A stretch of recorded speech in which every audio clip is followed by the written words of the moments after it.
Boa noite, pessoal, tudo bem? Vamos começar aqui a aula 10 do dia 2 de 6 de 2020, controlador lógico programável.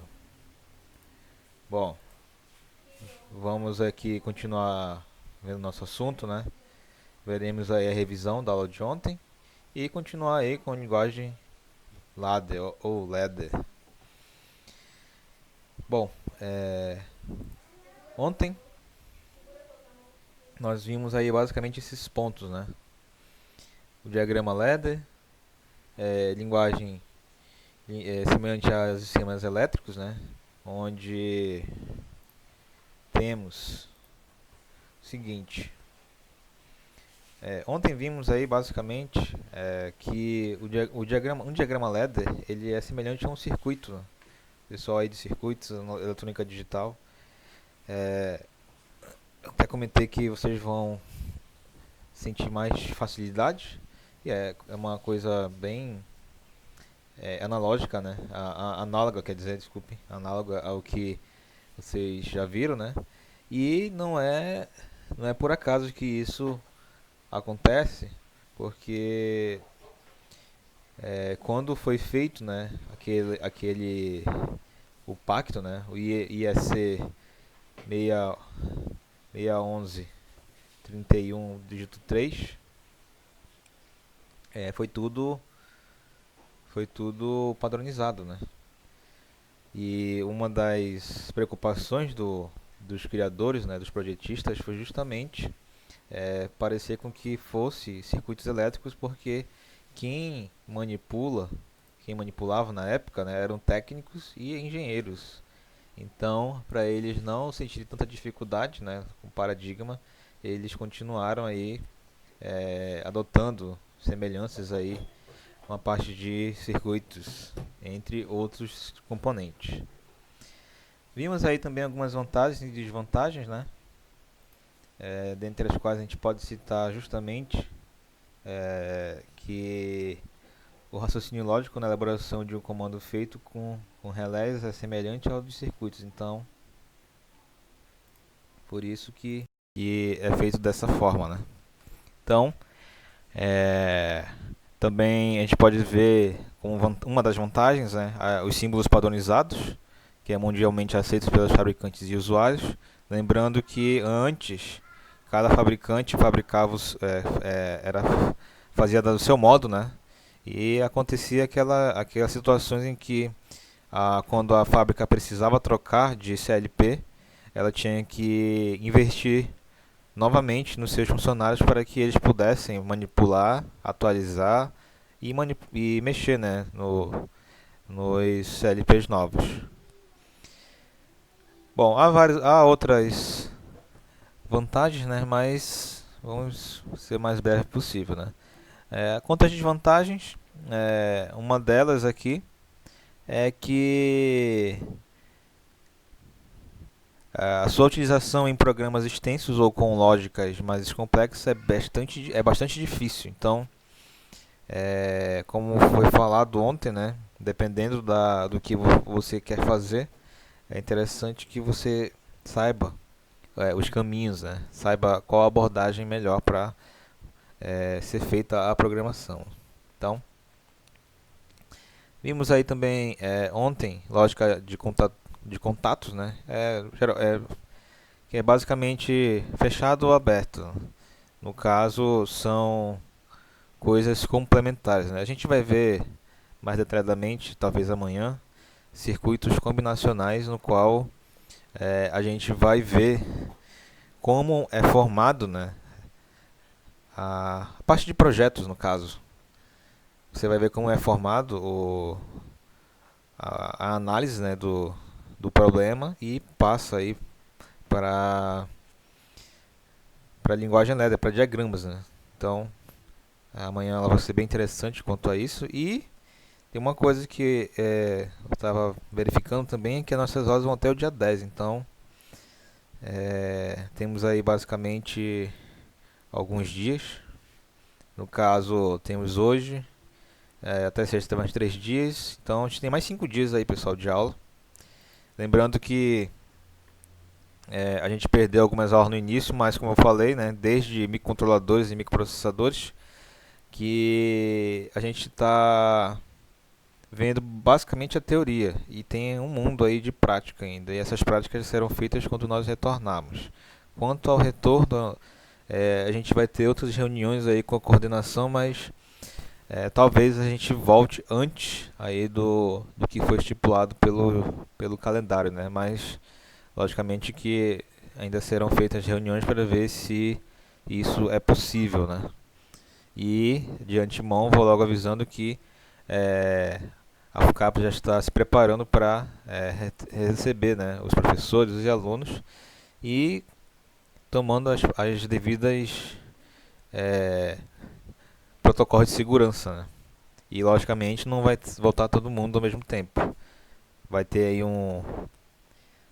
vai ter uma volta gradual, tanto que talvez sejam divididas a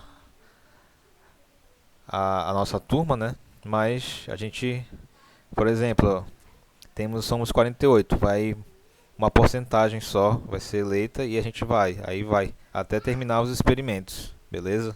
Então, mas não se preocupe com isso agora porque ainda tá em planejamento no caso. Então, é só para vocês ficarem cientes e também se preparando, né? Verificar aí se vai ser possível fazer isso. Então, continuando, veremos aqui falamos sobre lógica de contatos, né, que eu falei que é normalmente aberto ou fechado, são complementares no caso. Diagrama LED, vimos um diagrama LED aí que tem um ciclo, né, no qual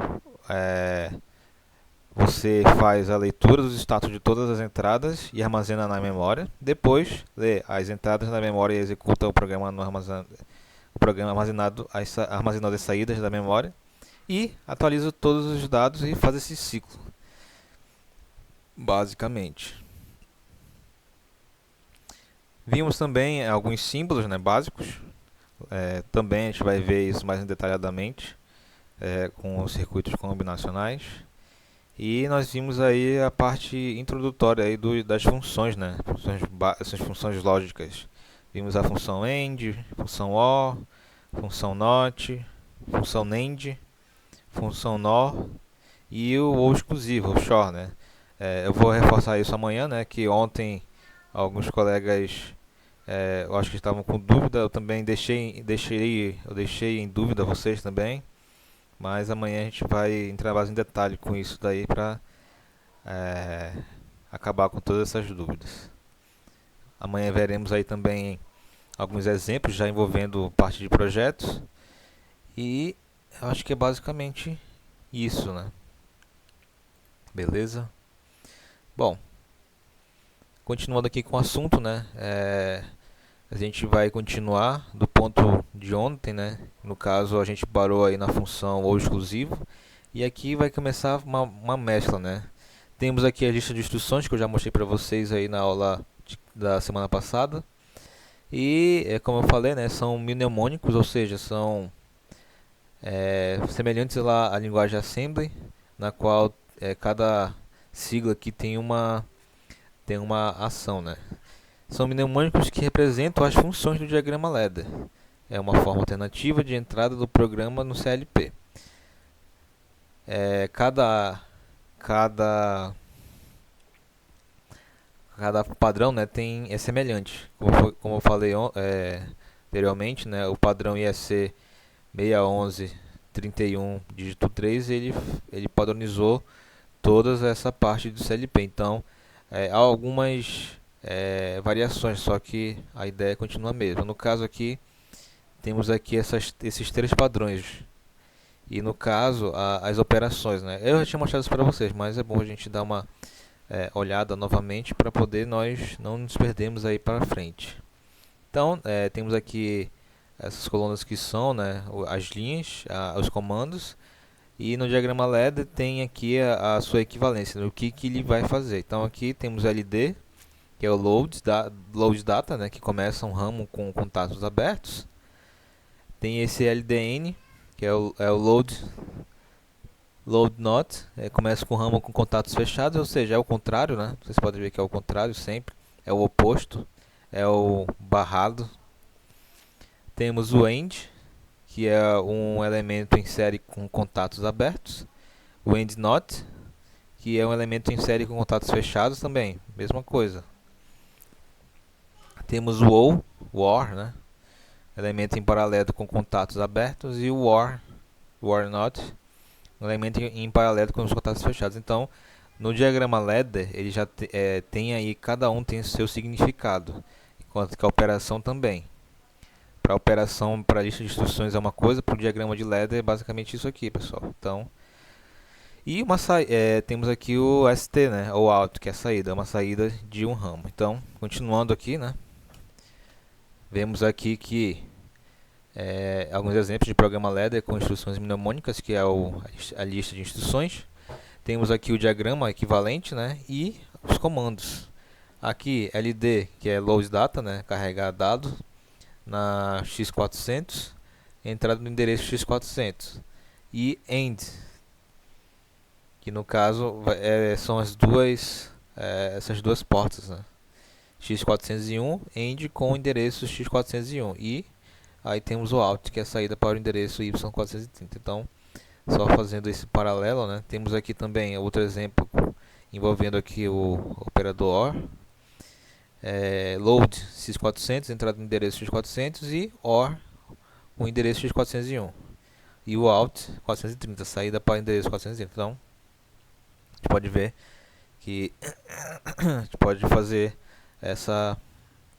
esses comandos, né? Logicamente que depende da situação que você está utilizando. Isso daqui é bem simples de fazer. Visivelmente é tranquilo, mas vai ter outras situações que você vai ter aí que modelar outros problemas, e talvez isso não seja uma boa estratégia. Bom, a porta shore, né, que é o exclusivo, é composto por dois ramos com portas end na lista de instruções, or b, indica OR juntas em ramos paralelos, ou seja, as operações de cada ramo devem somar lógica para atualizar a saída. Então, como eu falei antes, né, a gente vai verificar isso mais detalhadamente amanhã. A gente vai ver em detalhe, né? Ontem eu mostrei para vocês a introdução, basicamente, das funções OR, AND, NOR, entre outras. E amanhã a gente vai entrar mais em detalhes com isso. Bom, aqui fazendo paralelo, né, tem um load data, que é o LD x400. Aqui esse NI é aquele é o barrado, no caso, né? LDI também é o barrado, que no caso estão aqui, ó. Lembrem que isso aqui é contato fechado no ladder, né? Contato fechado quer dizer que é o negado, no caso. Temos aqui o end x401, né, na entrada B, o OR, que é o OU negado, e a saída aqui, beleza? Então lembrem que temos aqui o negado, né? O barrado, quer dizer contato fechado, e contato aberto. Ou seja, já inicia aberto, um inicia aberto, outro inicia fechado. Bom, continuando ainda, né? Relé interno, IR, são contatos internos ao CLP, usada para mudar o comportamento das instruções. Também pode servir para manter a segurança de uma operação. Então, as funções deles basicamente é a segurança aí da lógica, no caso, pessoal. Então, temos aqui também essas instruções, estão todas juntas aí. Tem o load do x400, que é a entrada, ou x402, quer dizer, aqui temos essas duas funções, né? End x401 temos aqui. Então, basicamente, aqui temos essas funções, né? Lembrem que a leitura do diagrama ladder, ela é feita da esquerda para a direita e de cima para baixo. Então, por isso que a gente começa daqui, né? e já engloba esses dois aqui, que é justamente o load x400 ou x402, e continua indo aqui para o meio, né? Aí vai ficar end x401 e a saída aqui o M100. E após nós fazermos isso, né, vai lá volta novamente ali para a esquerda, né? Lembrando que o movimento é da esquerda para a direita, de cima para baixo. Então a gente faz essa varredura, né? E faz essas operações e retorna aqui para o início, onde fazemos aqui a carregar, né? M100 internal relay and x403 e aqui a saída. Então são dispositivos de segurança esse relé. E aqui mesma situação, pessoal. Beleza. Operação LET, né, utilizado para manter uma bobina energizada, mesmo que a entrada que foi energizada cesse. Ou seja, o relé interno permite destravar, resetar o LET quando abrirmos seus contatos. No caso, aqui temos o relé, né? Como foi falado antes, ele já inicia fechado para poder continuar energizado. Qualquer observação, pessoal, vocês podem vir aqui no grupo do WhatsApp ou mesmo no YouTube, beleza? Tá? Fiquem à vontade.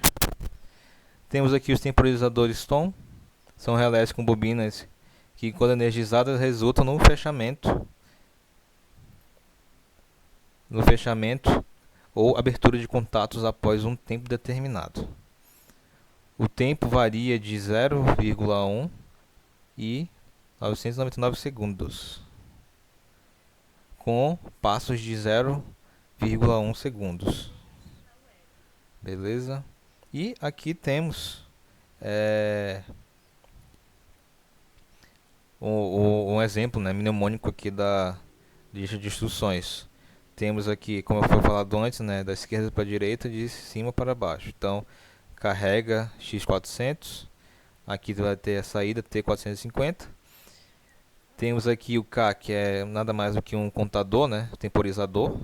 E aqui temos carrega T450 e a saída. E aqui temos essa observação, né? O retardo de tempo pode aumentar com configuração em cascata do temporizador. O temporizador, pessoal, é semelhante lá ao que nós vemos no Arduino, né? Dependendo de algumas operações, é necessário que aconteça essas pausas de tempo.